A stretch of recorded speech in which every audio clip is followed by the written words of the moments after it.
গত মে মাসে দেশের রেমিটেন্স এসেছে 296 কোটি 96 লাখ মার্কিন ডলার। এর মধ্যে সবচেয়ে বেশি রেমিটেন্স এসেছে সৌদি আরব থেকে। দ্বিতীয় সর্বোচ্চ রেমিটেন্স এসেছে সংযুক্ত আরব আমিরাত থেকে। মঙ্গলবার বাংলাদেশ ব্যাংকের হালনাগাদ প্রতিবেদন থেকে এ তথ্য জানা গেছে।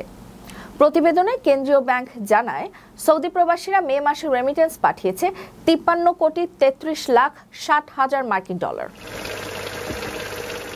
এছাড়া শীর্ষ 10 দেশের তালিকায় আরও রয়েছে সংযুক্ত আরব আমিরাত, যুক্তরাজ্য, মালয়েশিয়া, যুক্তরাষ্ট্র, ওমান, ইতালি, কুয়েত, কাতার ও সিঙ্গাপুর।